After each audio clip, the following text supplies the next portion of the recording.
Ito yung mama ni Marlene. Napanood niyo yung vlog? Ano, kumusta?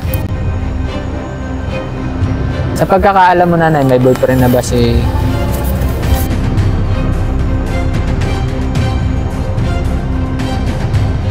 Kumusta ba siya, nanay, na anak? Mabait ba o hindi? Yan, bigay ko tong 5,000.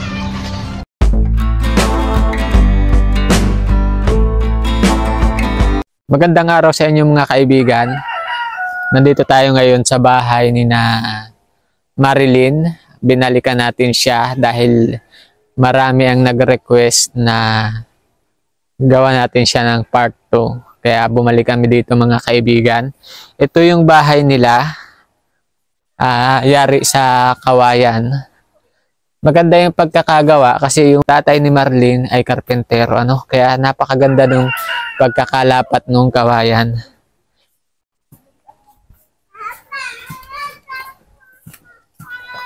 Hello po, Nay. Good morning.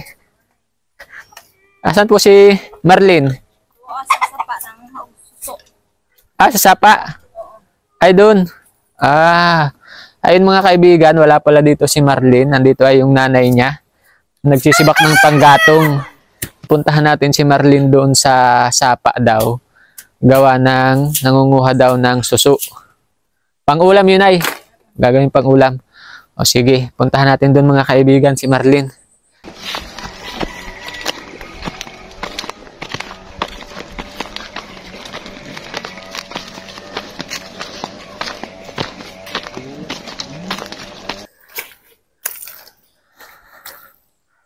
Dito daw siya mga kaibigan nangunguha. Galing na kami doon sa baba. Nag-iikot na kami dito. Wala siya. Kaya dito naman tayo sa taas. Hanapin natin siya dito.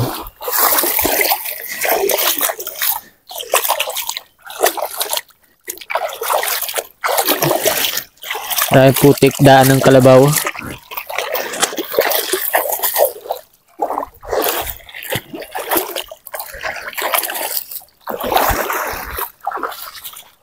Ko. Dito naman natin siya hanapin sa taas. Galing na kami dun sa baba.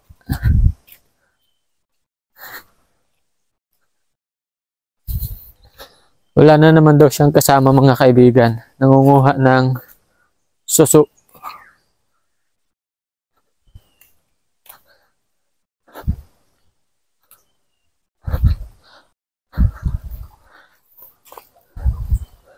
Hello. Magandang tanghali. Dito ka pala. Dami ka nang nakuha? Dami na? Wala kang kasama? Ay siya. Tingin daw. Ito mga kaibigan yung nakuha niyo. Lalaki ano? Kumusta na ikaw? Okay lang po. Okay ka lang. Kapag isa ka na naman, hindi ka nagsama ng mga kapatid mo? May mga trabaho din sila. Si mama mo naabutan namin doon nagsisibak ng panggatong. Bigyan kitang mic. Ano yan? Pupunuin mo ba to? Hindi na lang po siguro.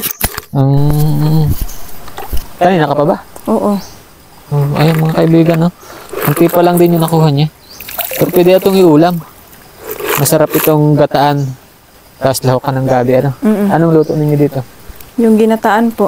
Ginataan din. Hindi ka nagsasama. Baka delikado dito May ginagawa din po sila. Sana pagka lumakad kami kasama ka. Para iwas baka mamaya may mga loko-loko na makakita sa'yo. Mamaya may mga loko-loko na maligaw dito. Sama mo lang sana yung kapatid mo na sumunod sa'yo. Wala dito. Ando na. Nagtrabaho na. Nagtrabaho na? Oo. Kailan pa? Nung Lunes. Di ba nag-aaral yun? Pero huminto siya sa pag-aaral. Hindi na siya mag-aaral? Ay, sayang naman. Grade ano na sana siya? Ngayong pasukan, grade 11. Grade 11. At ka nabuhay ko ba yung like? Yung ba? Yung nabuhay? Ay, oo, buhay. Sayang. Kung hindi na siya mag-aaral. Mas kailangan sana niyan kasi lalaki siya eh. Oo nga po, yun po yung sabi ni Papa sa kanya. Pero sabi niya, madami na daw po kaming mag-aaral. Baka hindi kayanin ni Papa ang pagpapaaral sa amin. Ano trabaho niya doon? Ano, nagde-deliver. Ah, delivery boy. Kasi 5 kayo ano? Oo, O yung ilan kayong high school? 2. 2 siya, tapos 3 elementary. Hindi. Yung sumunod sa kanya, grade 10. O high school din? Oo, pa. Kaming 2, senior high pala. Kaming 2 ni Joshua. Oo. Ayan mga kaibigan, nandito na naman siya. Nangunguha siya ng suso. Madami nag-comment na kamukha daw siya ng Angeloxin. So, totoo naman, di ba? Kamukha siya ni Angeloxin. Oo. Kumusta? Nakapag-enroll ka na ba? Opo. Nakapag-enroll ka na? Nakabili ka ng gamit mo? Opo. Oo. Uwi na tayo sa inyo. Magbili ka na lang ng ulam mamaya. Huwag ka nang mukha niya. Kasi napaka-delikadong mukha ka niya dito mag-isa. Mamaya may loko-lokong maligaw dito.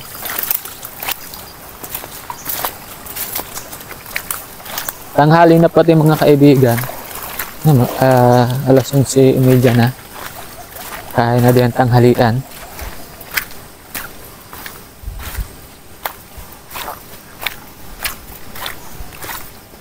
Kumusta yung mga baboy mo? Okay lang? Okay lang.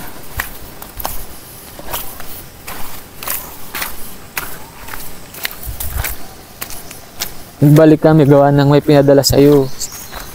Si Sir, ano niya? Mamaya, mention ko na lang po mamaya yung pangalan niya kasi mahirap din kasi yung pangalan niya eh.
Maghugas muna tayo ng paa, kuya.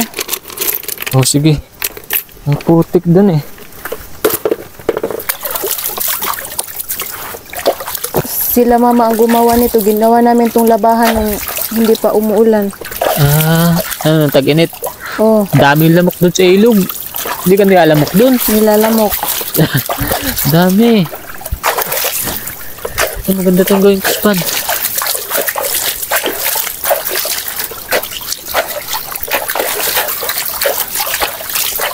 Lagi ka ba nangunguhan yan? Oo, pang ulam. Ay, sarap ulam yan eh.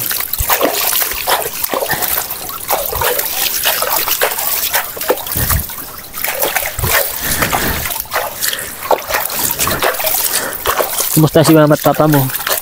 Nag-away pa? Okay na po sila. Nakapanood nga po sila ng vlog ko.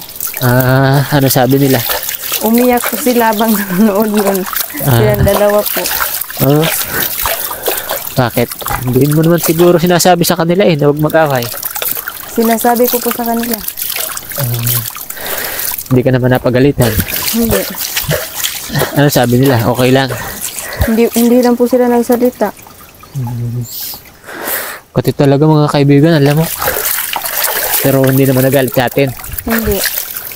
Payag naman silang mag-vlog. Oo. Kasi may nag-comment, baka daw magalitan na tayo. Hindi naman nagalit. Oo. Ay, sige.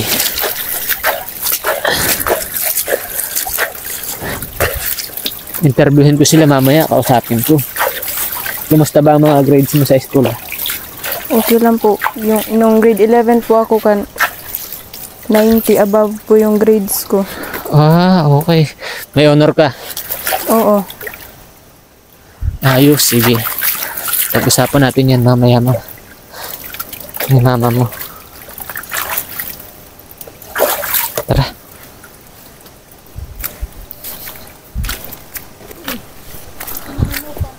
Ha? Ay, mahino ka pa nga pala.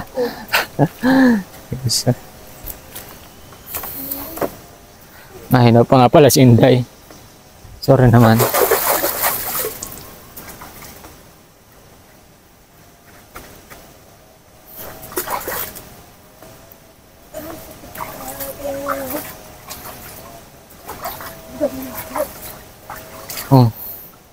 Masakit pa rin yung pa ako eh.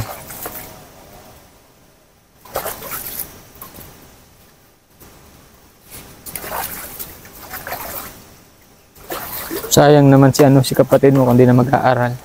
Kaya nga po yun po yung sabi ni Papa.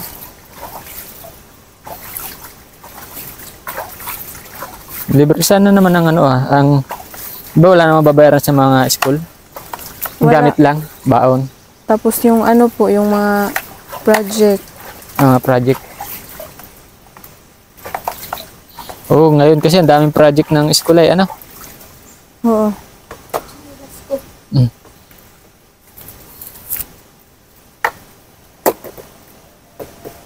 Hindi.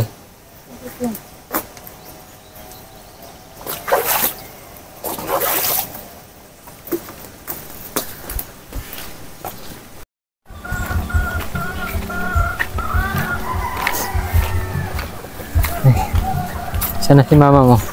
Ano siguro sa loob. Ilalagay ko muna. Oo. Ano to? Tubig to? Oo. Ayos yung tubig nila oh. Ayan eh.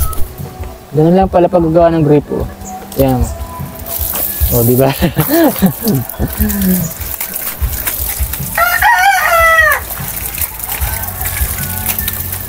Astig. Tingnan nyo. Oh. Ganun lang. Ano ka naman?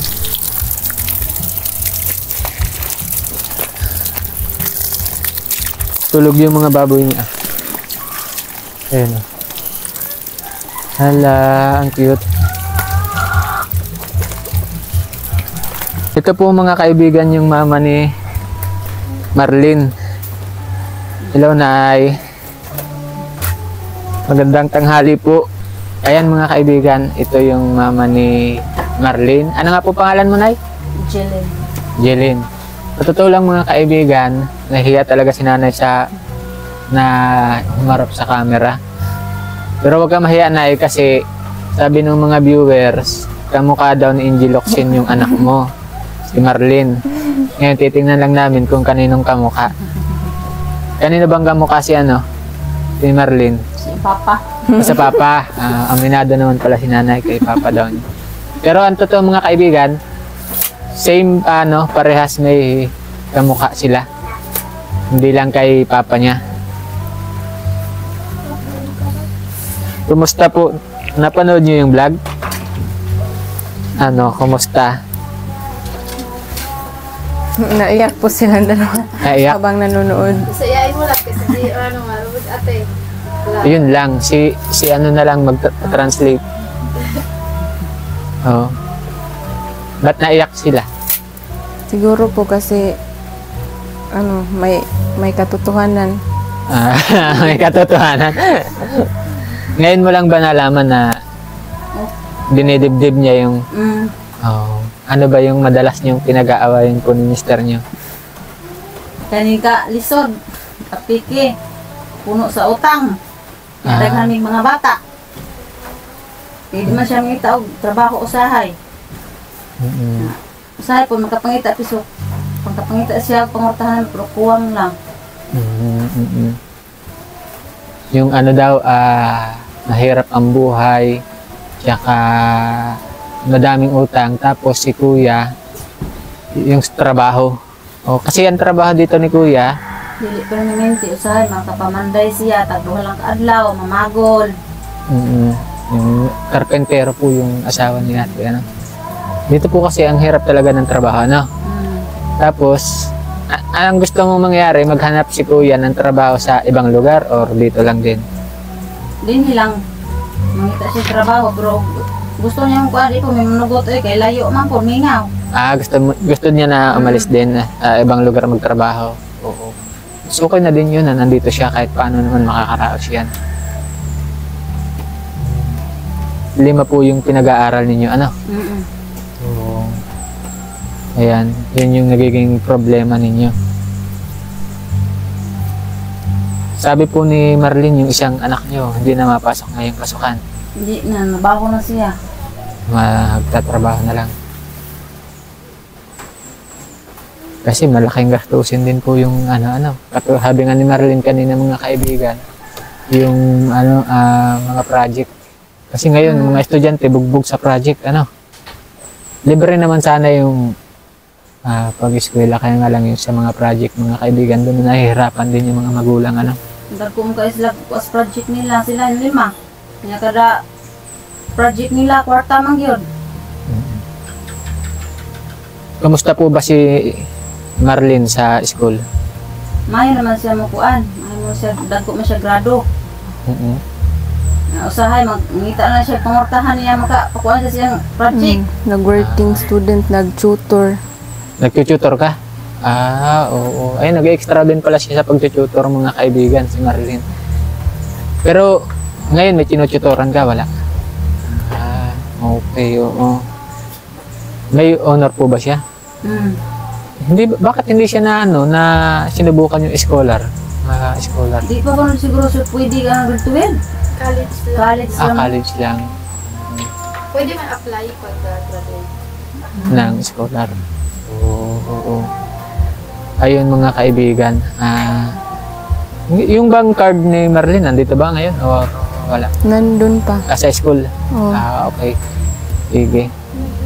Pero yung mga grade slip ko nandito. Ayun Saan? po. Pwede namin makita para maipakita natin sa kanila. Kasi may mga kaibigan, maraming gusto din tumulong po kay Marlene sa pag-eskwela. Maraming gustong tumulong sa kanya. Ngayon, gusto nila na masigurado na okay naman si Marlene sa pag-aaral.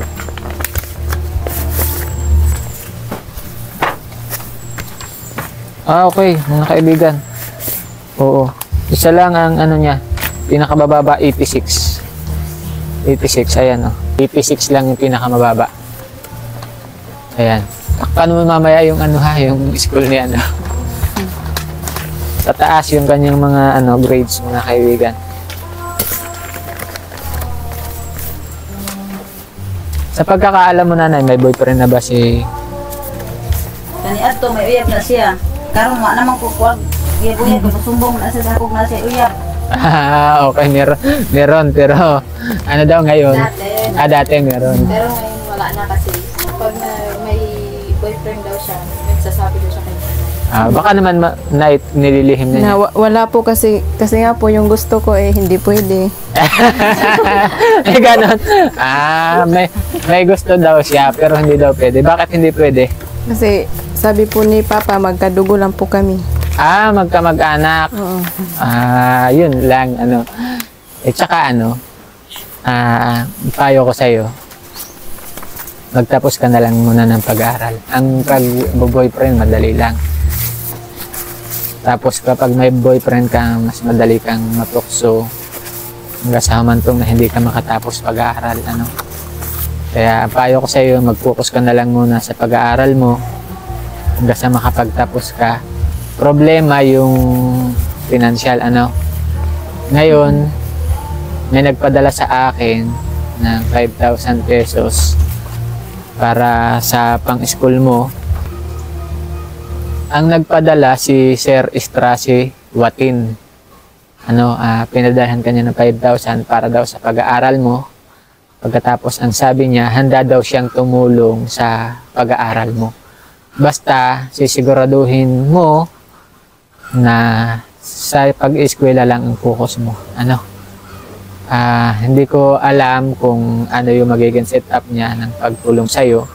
Pero pag-usapan namin, bahala na siya kung ano yung gagawin set up. Kung pwede naman na idirekta na niya sa iyo yung tulong niya sa pag-eskwela, no? Ikaw ba may GCash? Wala po. Okay, gumawa ka ng GCash mo, ano? Para yung mga gustong tumulong sa iyo para sa pagpapaaral mo, allowance, pambaon man lang, ay sa iyo na idirekta para makapagtapos ka ng pag-aaral. Oh. Ngayon, bigay ko tong 5,000.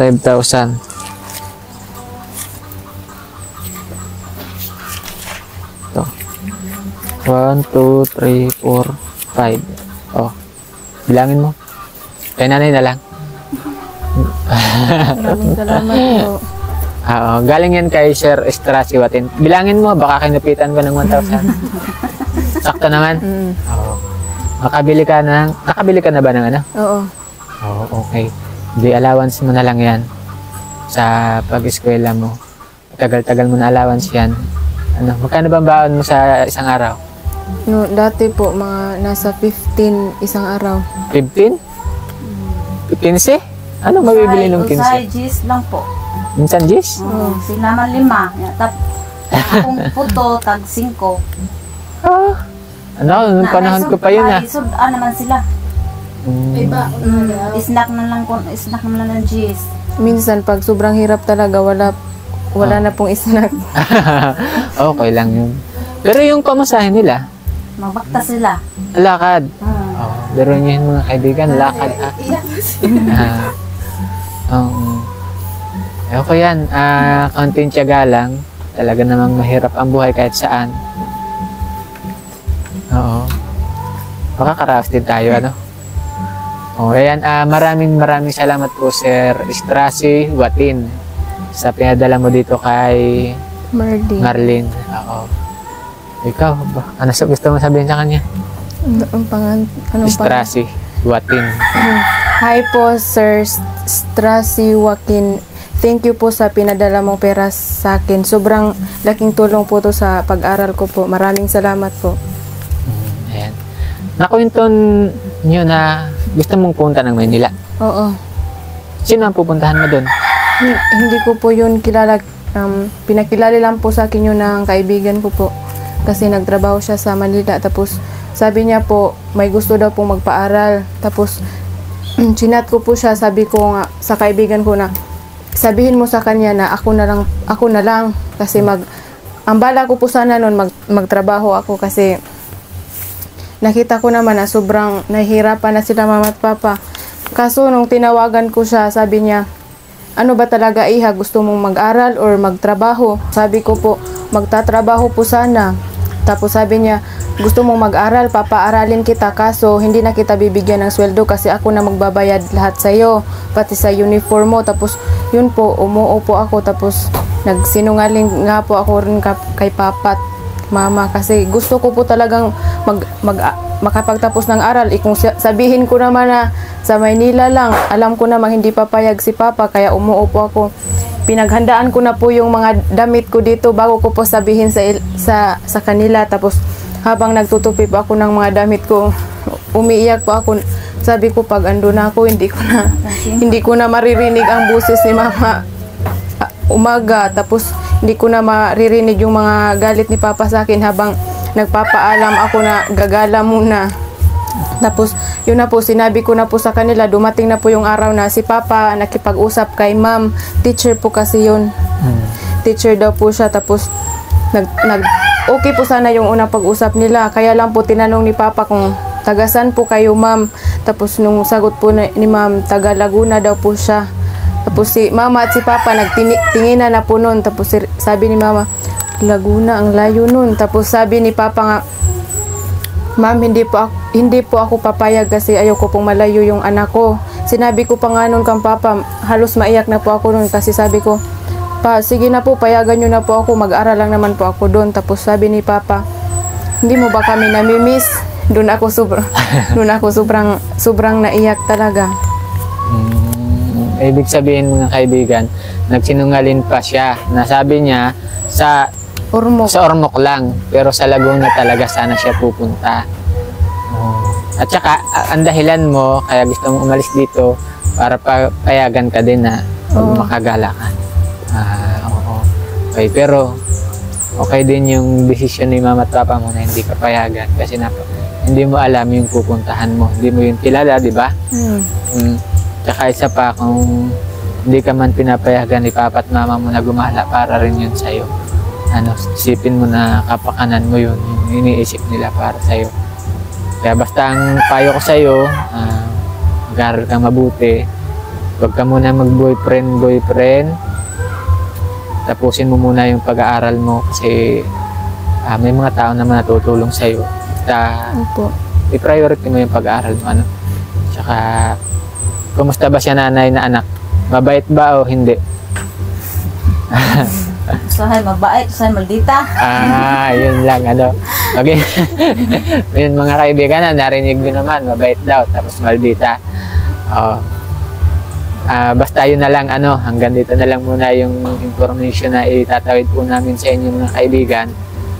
Ayan, maraming salamat uli kay Sir Istra Siwatin.